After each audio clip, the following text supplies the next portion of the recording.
Hey, you guys, and welcome back. This is Clint with Stitzer Properties, and I'm so grateful that you're here to watch. If you've not seen the previous 3 videos as part of this series of Excelling in a Constrained Market, I invite you to do so. I'll add some links up here to get you going. But today's video is about doing and your relentless pursuit of achievement. So let's go ahead and get right into it, okay?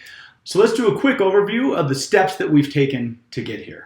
Okay, step number 1 was all about excelling in a constrained market and the 3 core beliefs that were required to get there. All right. Step number 2 was dedicated to the spiraling method. Really, we made a whole video talking just about this diagram that's taught by Ray Dalio, the founder of the world's largest hedge fund. Step number 3 was about simplified focus, getting to the root cause, not getting caught up in challenges and problems and going a million different directions, but identifying the one area of focus that's going to correct course and get you where you want to go. And then today's video is going to be about doing, your relentless pursuit. We call it do. It's your relentless pursuit of success. Okay, and you can see here we've circled it in the spiraling. It is the most important part. We can go through the mechanics of setting goals and meaningful outcomes, things that get you fired up. We can know if things aren't going wrong. Even if we measure and we know, we can get to the root cause, we can find the problem, we can find that core area of focus, we can create a plan. But if you don't do, it's all for naught. It's all just an exercise. Okay? So let's start with the statement alignment. I mean, why am I doing this? And there's a lot of reasons why I'm doing this. Number 1 is fun for me.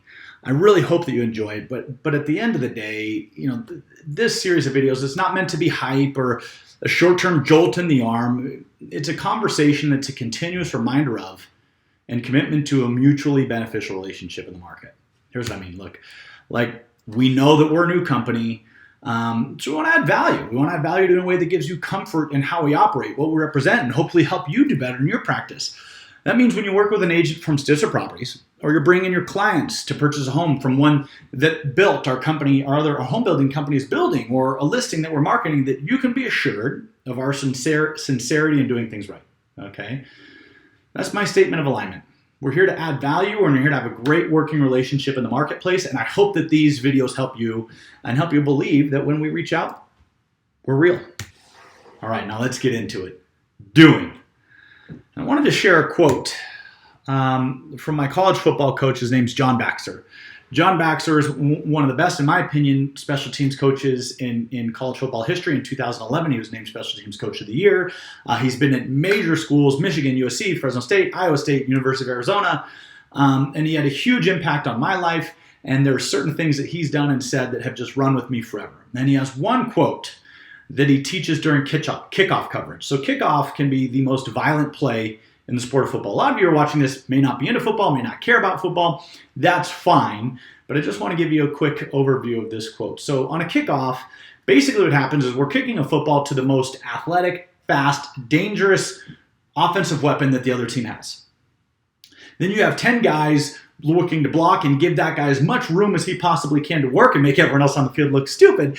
And then you got other 10 guys sprinting down to squash his opportunity to basically change the course of the entire game. Okay, so kickoff is a highly risky, it's a dangerous, it's a physical, it's an intense play. And so his guiding statement for kickoff was this. It was to keep your eyes on the target, your feet gaining ground, and your hands on all blocks. Now I'm going to humbly submit that this quote that he used to encourage us to be a great kickoff team applies to all areas of life. Now let's just look at it as to this video series that we've talked about. Okay? So keep your eyes on the target. Well, keep your eyes on the target is to turn your outcomes into affirmations. Isn't that really the 3 core beliefs that we talked about in video number 1? Belief number 1 is it's there. Belief number 2 is that you will and you must find it. And belief number 3 is that it's worth it. Right? So creating meaningful outcomes, turning those into affirmations. First person, present tense, as if it's already happened. And believing that you can get there. Keep your eyes on the target, laser focused. Okay? The second piece of that quote is your feet gaining ground. What does that mean?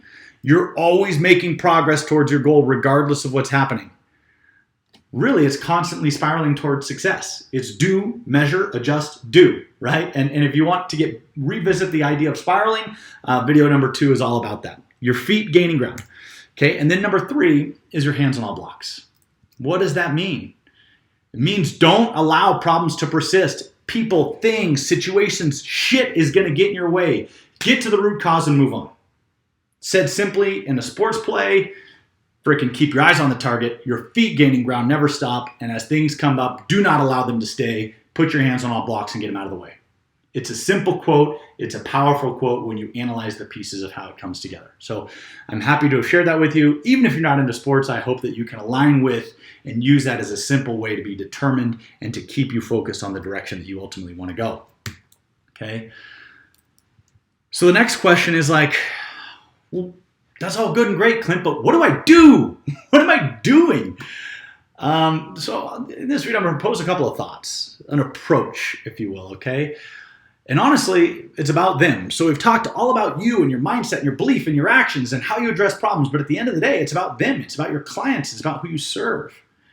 And so here's just a few thought processes you may find valuable to adopt. Number 1 is the law of value. Really simple concept. Your true worth, the power of your earnings, is determined by how much more you give in value than you receive in payment.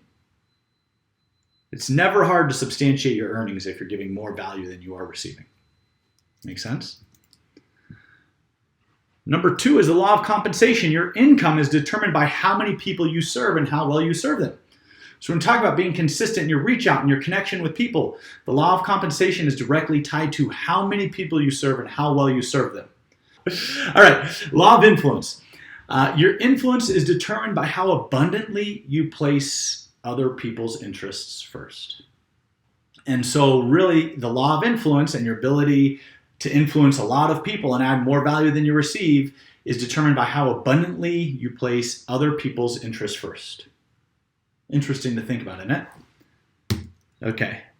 The law of authenticity. The most valuable gift you have to offer is yourself. The law of authenticity. That means you're willing to be vulnerable. Real estate 101.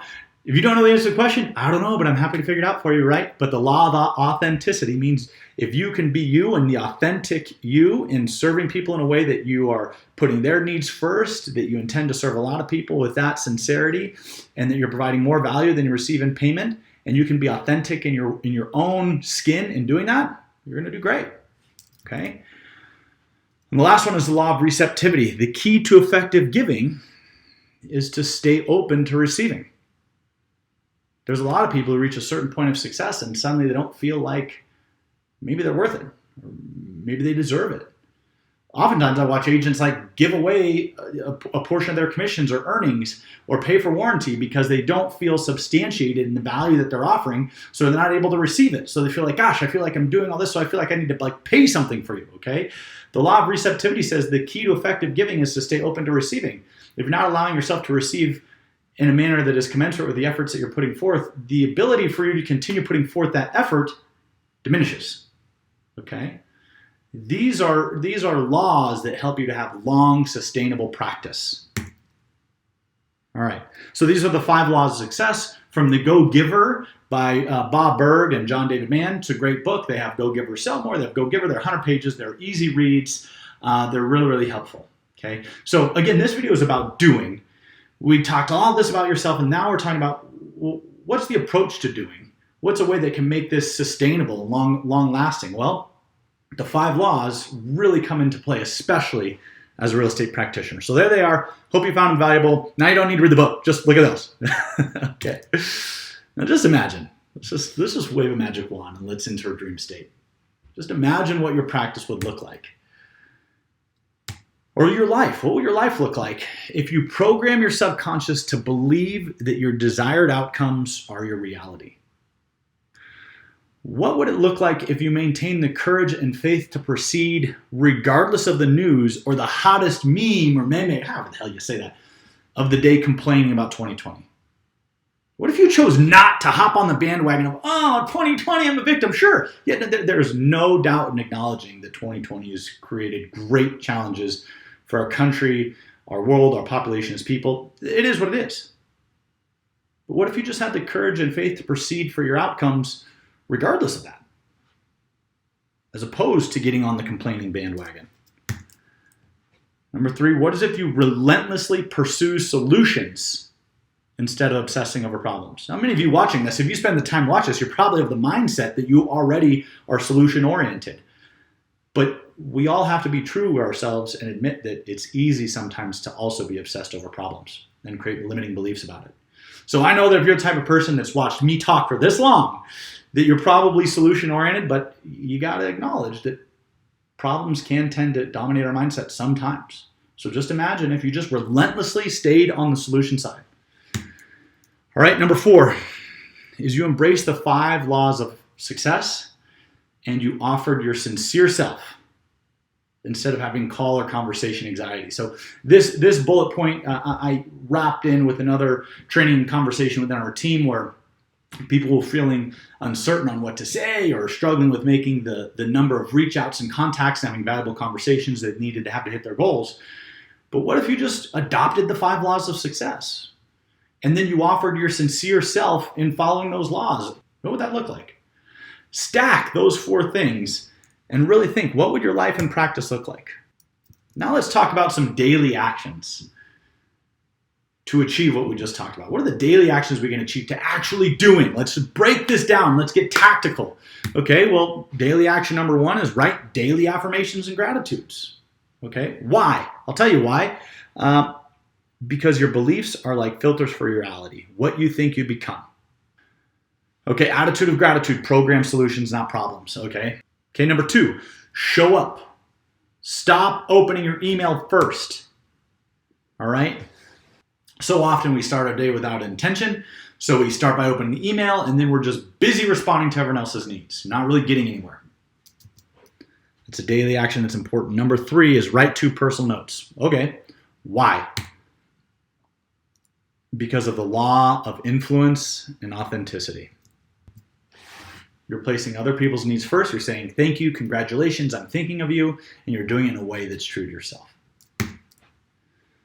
Focus on your lists every day. At our company, we use this topic called Smart Lists and Follow Boss, and the idea is very simple. You want to be reaching out to the right people at the right time with the right value or the right message. So if they're hot, you're reaching out weekly, you're checking on their search. There's a specific formula that we follow to do this. It's a little bit different for everyone else's practice on how they do it, but just focus on your list every single day. It's the law of value. Okay, the next one. Schedule time to make 50 live contacts per week. Live contacts, live value-added conversations. Why? The law of compensation is determined by how many you serve. Okay, daily action number 6, stay connected to the market for matches. Review new homes, talk to other agents. Whether it's in development or sales, most of the meaningful opportunities that have happened to our company has been a result of staying connected to the market. Hasn't been a result of me late night searching the internet and finding something. It's having conversations with other agents. It's having conversations with commercial agents. It's visiting with New Home Sales Center and learning what they're dealing with and doing this, creating value for people in the marketplace. Stay connected to the market. Stay connected to your people in the different areas that they're in, and matches will come to your conscious and you'll be able to make things happen. Okay, why? The law of receptivity. An open and curious mind finds opportunity to give and receive. Stay connected to your sphere.